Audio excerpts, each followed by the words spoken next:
La musique classique occupe une place de choix dans le paysage culturel almatois depuis 1996. Place aux 20 ans de Concerto, rencontre avec Denise Boileau et Luc Beauchemin.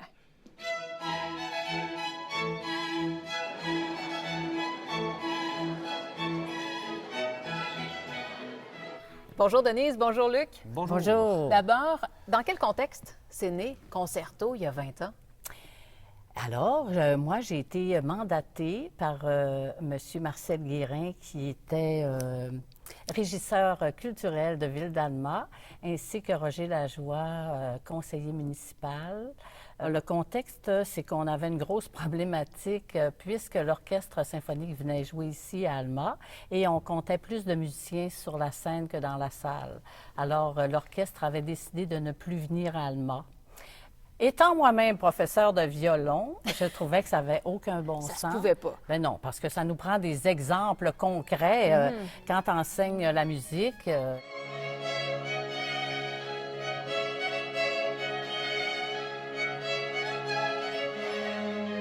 Donc, c'est très important, là, le groupe Concerto, ce qu'ils font ici. Ils ont amené leur série à un niveau vraiment professionnel. Et quand on part de Chicoutimi et qu'on vient jouer à Alma, c'est tout près, dans le fond.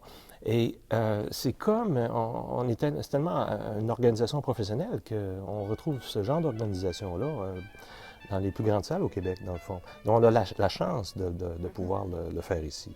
Puis vous avez même quelques souvenirs aussi là, qui vous concernent, Luc Beauchemin? Hein? Mais Bon, oui, c'est ça. À notre première année de concert avec Mme Claudine Côté et notre fameux quatuor Alcan, il y a 20 ans. Oui, on était presque tous les mêmes. Il y a Brett qui est là, mais on n'a pas beaucoup changé quand même. Mais non, Non. non. Ben Il y a des petites têtes brunes, mais là, c'est sûr qu'avec les années, les petites têtes blanches apparaissent. C'est la sagesse. C'est la sagesse, mais oui. Les beaux souvenirs, on a tellement de beaux souvenirs, beaucoup à notre 10e anniversaire. Justement, on a reçu l'Orchestre symphonique régional, notre orchestre symphonique avec le danseur qui fait une carrière internationale, Guillaume Côté. Ça a été un moment extraordinaire, une communion avec notre artiste, le danseur et les musiciens. Oui. Hein, je pense que vous avez vécu un moment... Oui, c'était très spécial. un moment spécial. C'était très haut niveau. Est-ce que le public est au rendez-vous?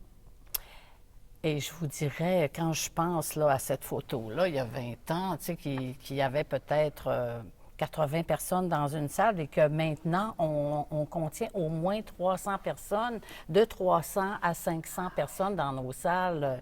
C'est certain que le public collabore. Il y a quelque chose qui se passe ici là, de réconfortant, de positif.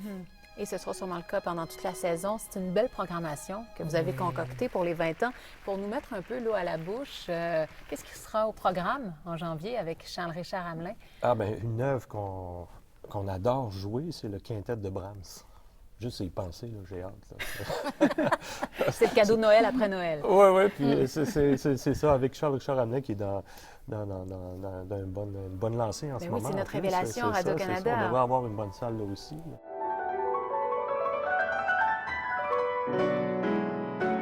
Alors, on n'a pas tous les jours 20 ans. Qu'est-ce qu'on vous souhaite pour les 20 prochaines?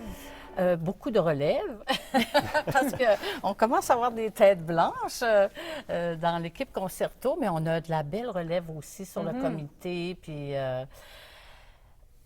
il y a encore beaucoup de place. Là, on peut remplir de 300 à 500, mais il y a au moins 700 sièges. On a présentement peut-être 200 abonnés. On aimerait monter à 300 abonnés. Puis plus il y a de gens ici, plus l'atmosphère est chaleureuse, plus la musique est au rendez-vous. Alors, l'invitation est lancée. Merci. Merci. À vous deux. Merci C'était un beaucoup. plaisir. Merci. Merci.